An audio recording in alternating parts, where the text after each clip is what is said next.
this is a serious banter between MCE, our Akyem or that constituency name, or the MP, member of parliament, was an Omar class in Nafa Galamsey. MP ni say MCA two gala. I'm a MC so on the gala. I'm a wisia, wako brunia, wako bro MP dia. I'm MP say hey, me kwa zole. Ubiano, you must say I feel that with the best I said demo. Over like if you do not have my bros car button, some like a verification kind of latest update. I'm betting the wide and my ever comment section. Over so no worship for any biashe. Make a phone ala money send up and the amount. More USA any UK no. More fanala and sendiska emrefi. Enya Ghana committing sendiska ako any other African country biaso. Almost 2 lessons no. Very fast. O send ya na edufi. From promo code Penyah TV that was on Penyah TV na. For sendiska na ombecha $20 for free. Menjine mo ho ana mako penal ade abrɛ mo sɛ mo fan send this cabin of ba mo fan send the enche mo $20 na ba becho $20 for free or try between operator phone so sign up or I say register account never send this every fee you be choose for free. Let's go to us. We say oba Ghana had mo just say Galamsey no de awie Ghana said de enuboni awie Colombia no sa na Galamsey aye Ghana Galamsey di ye nyama yensuo ni asase nyina asɛ na oni so ba Ghana ha no a just say your region bi mienu wa Ghana ha ɛhɔ na abe Galamsey prone area western region eastern region Galamsey de omu fa nya hwe ama be kwa last year ni mu takwa western region railway line na wo hɔ no train kwan na wo hɔ no ya tu galaba railway line just say ya di railway line no kra na Galamsey area ya tu gala wo kwan no hɔ. Okay, so the new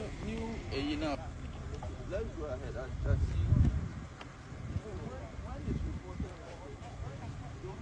I shouldn't come into a video. She has to come to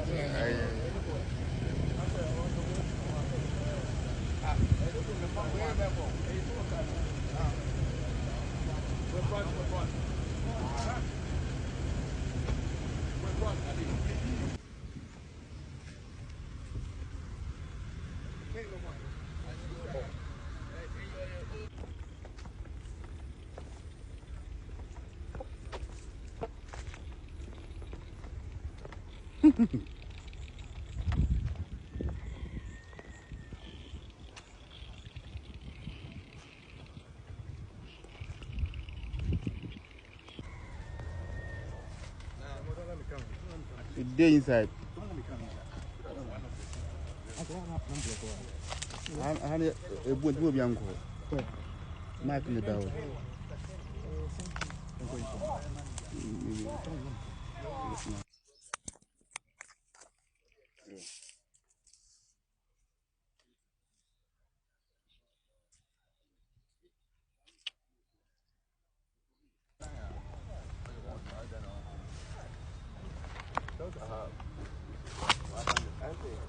Galamsey ni de menim ade mo ye Awurade nyame menim na okwa Akyem aka say Akyem e wo eastern region Akyem oda e form part of the eastern region part of Ghana as you will also be my friend BIRIM River na BIRIM River no etene efa Akyem oda na ba befa chebi anakibi na abefa enyinam na abefa kade what is it kade anakusi na abefa osino abomso esa tene kofa Akyem dwaso wa wo na makra kwan no so de wunim de make ken what I say BIRIM River enso na sei Galamsey nti enso ni nyina sei e malase akra no Akyem dwaso no no na osuo bi ho no anyese na amanfo sebidie anwuma ne ade obi report video from no o chese enso no maame ana asai no asai condemn Steflicia ekusuno a ubisa na ase no ene da gota num na aya teche no biaso ye mobo ekusuno ena aya teche saa na aye tene kono enkrofo ehye soro ho ye gold ohin bi no so no onye adwuma wansu adwuma wanko school bia o de excavator senetifi ho ye gold wa enti eni o ena omo hugrum ti ekusuno a ubisa na ase no ekusuno na aye ateche no a eda ensusun no ntimi wie nam de asan ni wo Germany ho enti no ekusu ne de emwani naso biem e na aye say you ye mo bo dwa so ha ye mo bo papa ye mo bo papa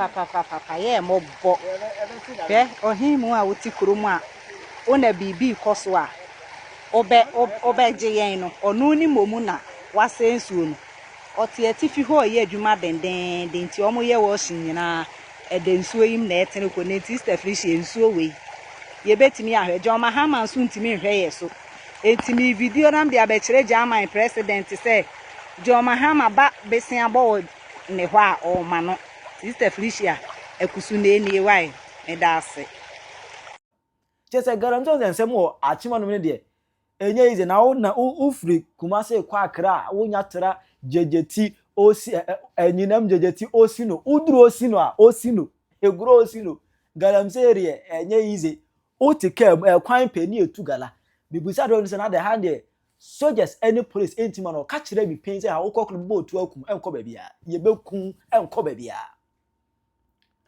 say no say empanimfo a hyehya ade osino Galamsey ase do onwura ponim ye bebo otu akum soldier ni bekun kwa enko ba bia kwan ho unam osino kronimu a utu oni bonkum ni nefa ya tutu ama adane dane amena bonka nso beta tamu ya sai asase no osino Akyem osino Eastern region kohwe ho na sa Galamsey na ekoso no ebe so koso Akyem odan as ni nya ho no na no ana last year nimu ana the Akyem member of parliament here honorable Alexander Akwa ebe chense da bi o Akyem odan Galamsey na ekoso na BIRIM River na etene befa ho no no asey no eye MCE na Mahama bae no man appointment no ono ana eye sa adwumadie no honorable Solomonkosi ana eye Galamsey gidige se oba ho no mo oba Galamsey site ebe gigiska every Galamsey yes for no ho no mo ono na yeze obo ma adwuma no ekoso instead of best stop adwuma no ba he just come to extort money from them obedi ne share no okọ onka hwe na adwuma no ekoso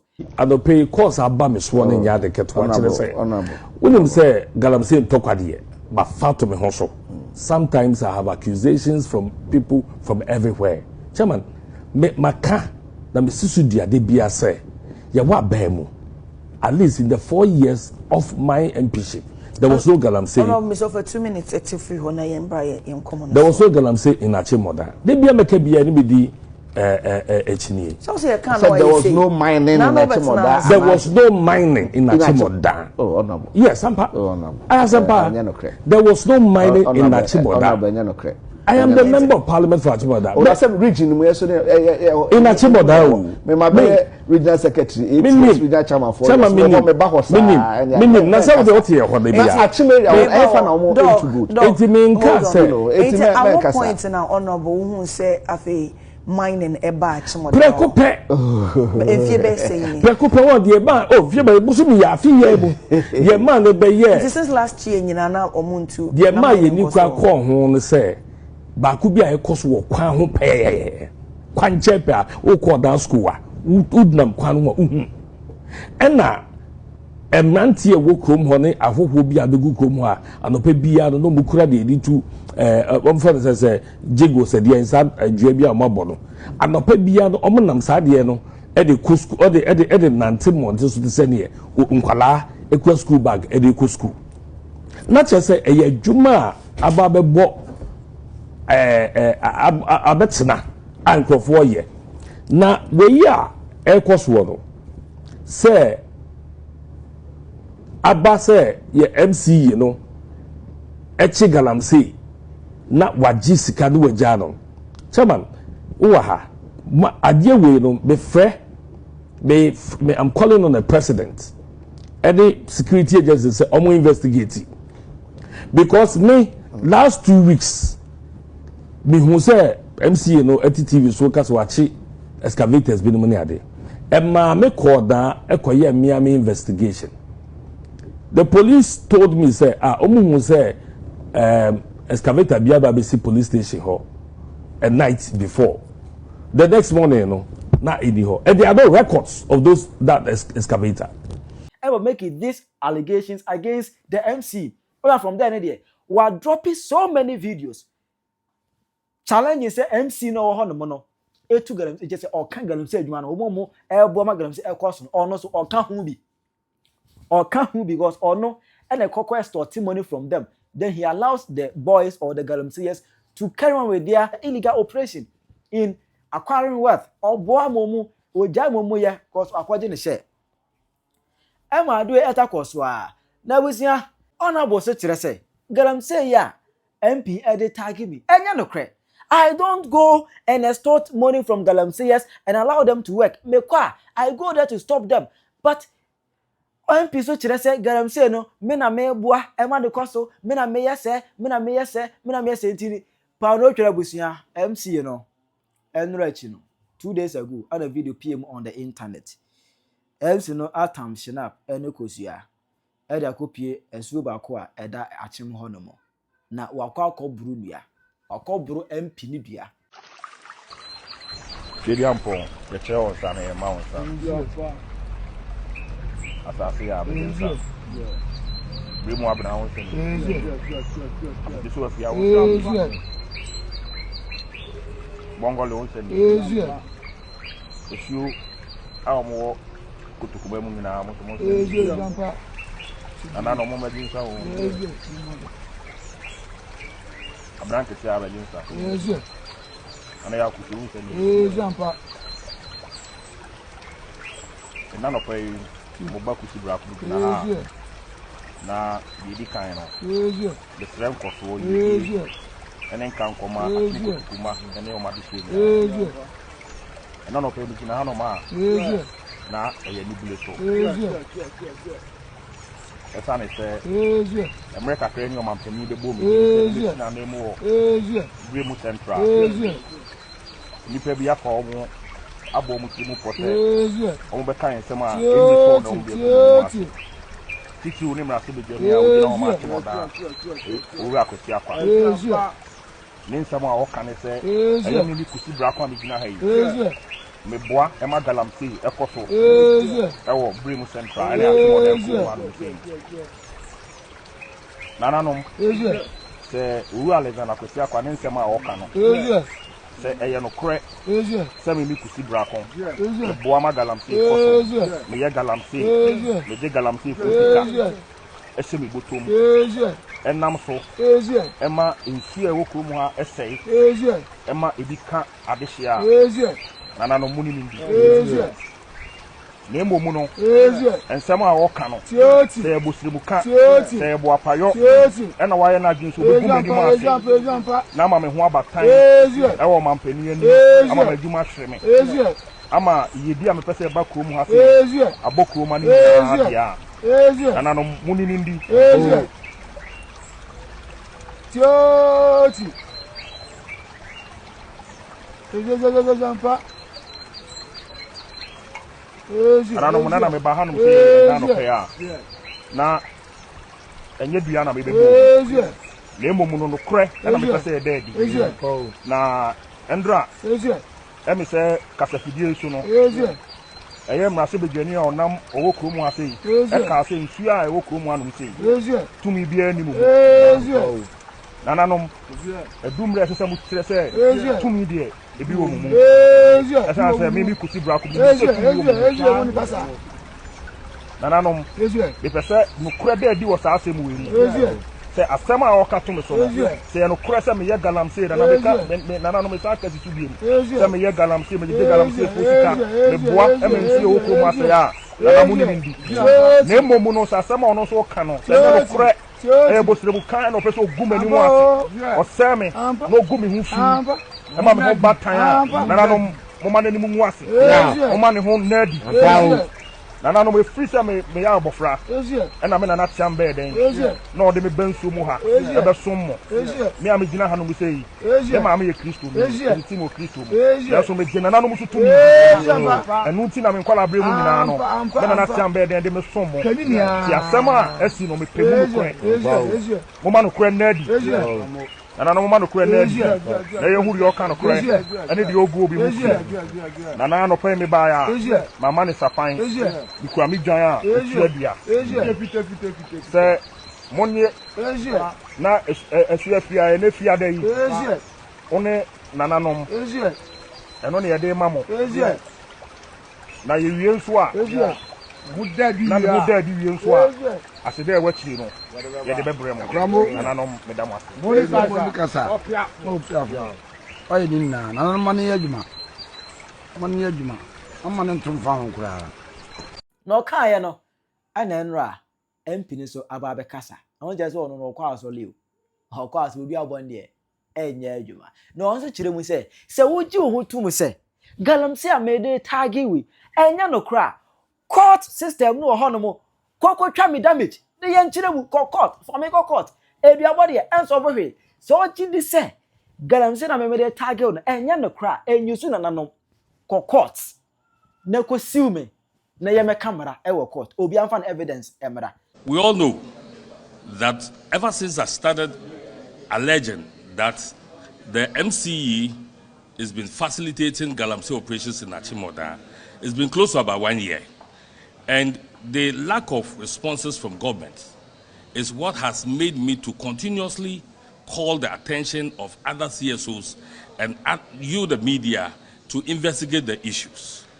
I don't know why this time around he's decided to go to the courts. The courts are there. I thought he has to go to the courts because he feels I'm maligning him. So if he decides not to go to the courts, but will go to the courts, I have my evidence. I did not make the allegations out of vacuum. I have shown some of you some of the allegations. I have petitioned the government. I have petitioned the ministers involved. There hasn't been any action. And if it's the same Galamsey crime or somebody facilitating illegal mining, that sent who to me to 20 years imprisonment. I am saying now that government is covering his own. If government is covering its own, and the MCE has decided to go to the gods, let the gods judge. But for me, I'm a Christian. I will want to end up this submission with Proverbs 26:2. There's a scripture there. Any other person who reads it will know where I stand. And so for people who are so concerned about the viral video that is calling on the gods to judge us, I don't think in our constitution we give place to the gods in our judgment. So for him, who represents the government, who represents the president, if this is the way to go, let it be. We soon is some MP no. Ebe kind say we say we abia asem sebe. MP chere say MC etu Galamsey. Obuwa ma Galamsey adwuma ekoso. MC chere say ono so onye bi enya no kure. Wo be buru nu ya. MP chere say ono kwa asole. Edua enya adwuma say enya no kure adan na MC no enko court enko siu na anas ongo twa ne damage. What is your view? What is your take on this issue? Could it be say MC na mpa Galamsey is involved and intina wan fa asem na enko court na odada ni duaboro ana say bia obirize bia okọ court wa oga kudi for e bia okọ court ya disika ete bia oga kudi for and intina bia onso da man nanom. What is your view on this issue? Chere me e wo comment section hono mo. Aha Penyah Block Media Accra.